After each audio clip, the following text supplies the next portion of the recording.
Yo, what's up, everybody? Yeah, sorry, I was just trying to to make you laugh a little bit. And alright, hello and welcome back to another Boss Boxing prediction number 153. Yeah, alright. So, yeah, let's see this one. Friday, the 17th, we have Arthur Beterbiev versus Marcus Brown. That's right, in Montreal. So Beterbiev is defending his WBC and IBF light heavyweight titles. And Marcus Brown, he's like 16 and 0 with all knockouts. And Marcus Brown is 24 and 1 with 16 knockouts. Of course, the only loss Brown has officially is to Jean Pascal.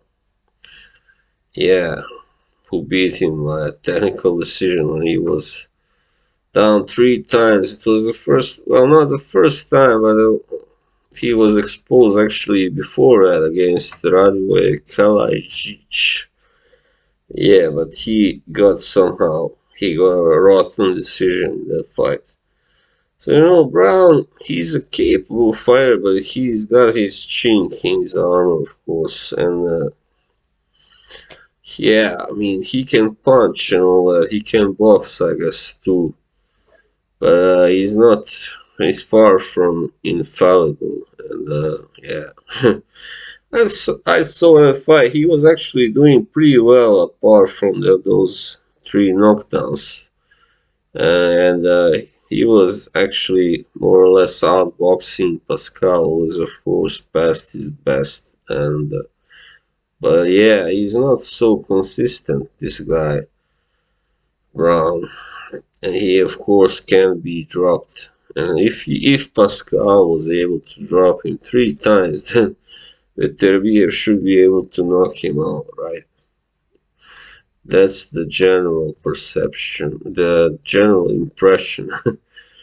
Beterbiev is a little shorter, but not that much. Well, it's like 5 centimeters or, yeah, 2 inches.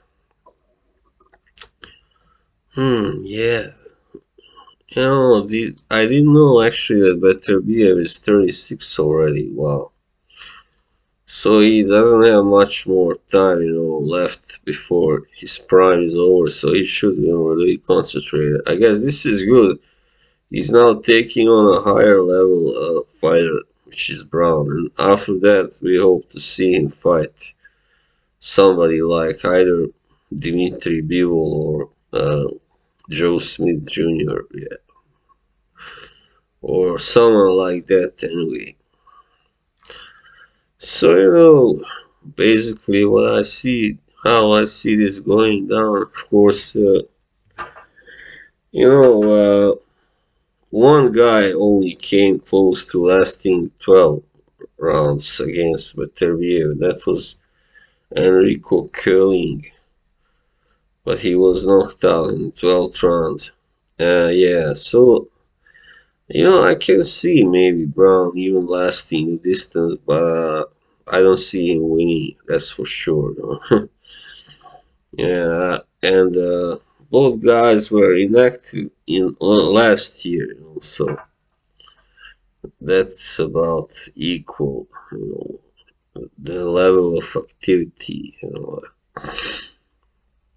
Yeah, I think maybe Butterbeer will be able to stop this guy, but I won't be surprised, as I said, if it went the distance. But either way, I have Butterbeer winning. Yeah, this fight.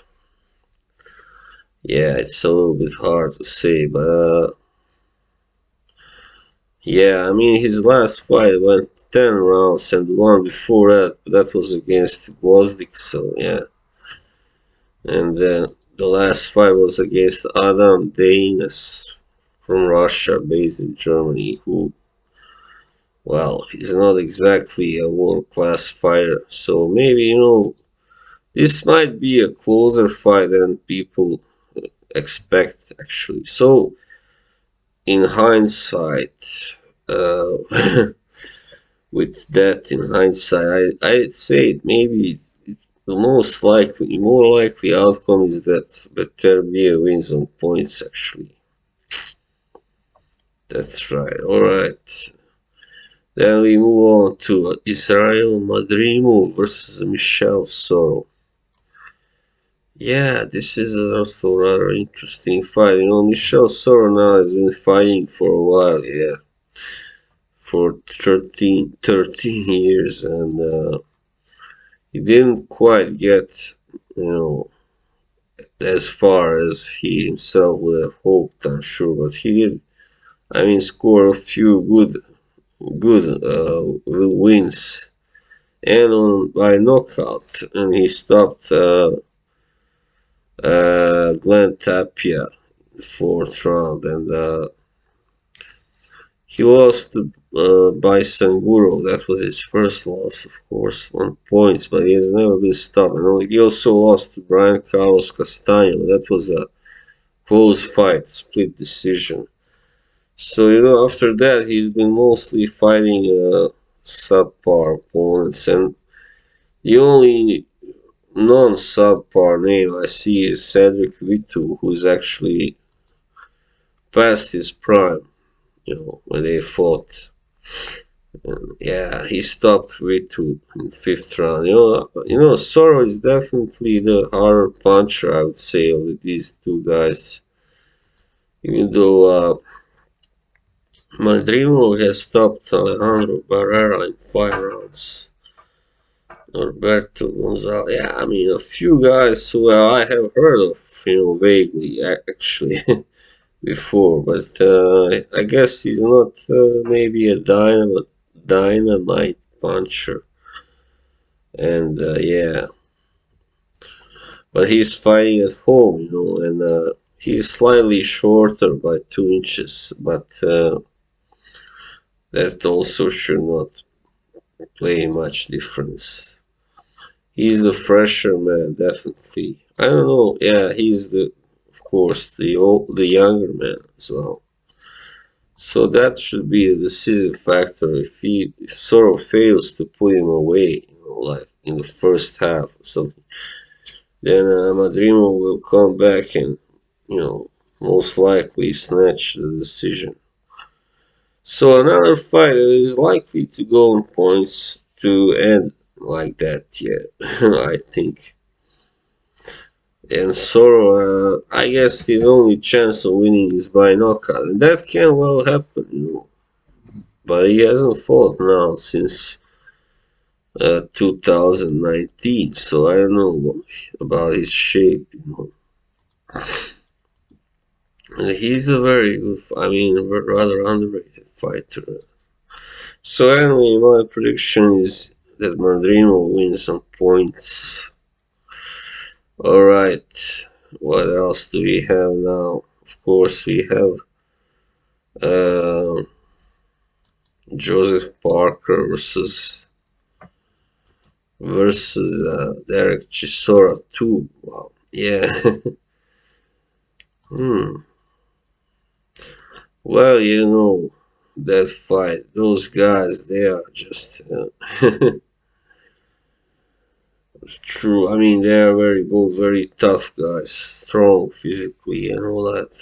But Parker, I think, is the superior boxer, like technically, And when it comes to power, I guess they are about equal, But again, Parker throws the sharper punches, definitely, Chisora, he likes to do that, like just like fight like a bear, more or less punch like a bear, just left, right, just yeah.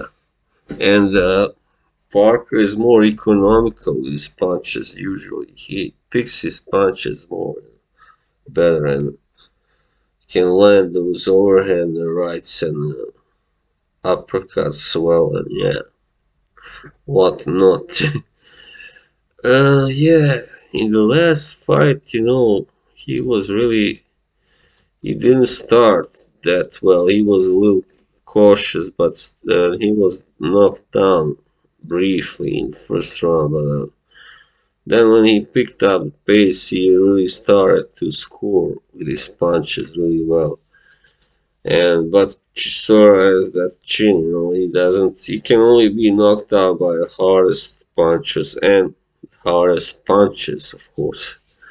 And yeah, Parker, I'm not sure he has that kind of power. He has some power, but he's hardly one of the hardest hitters at heavyweight. So this is yeah, fight is again in Manchester. So he's at a disadvantage always. Parker, he has to travel from New Zealand to England and America. So, but I would be surprised if he lost this time or either. I would be really surprised because he is simply the better boxer than Chisora, and Chisora is now on his last leg. He's like, how old is he? Let's see, he's 37. Yeah, he has seen better days and he's had some really tough fights as well. So the only guys that he can beat now are those guys that are washed up that may have been good contenders before but are now washed up. So for him to beat Joseph Parker would almost take a miracle, or some really corrupt judges, some corrupt judging. I mean, he can of course hurt Parker with his punches, but Parker is also a tough guy and hasn't been stopped.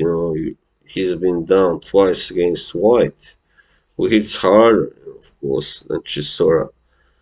He's a really tough guy. He's a Samoan. Yeah, Samoan pride, baby. So,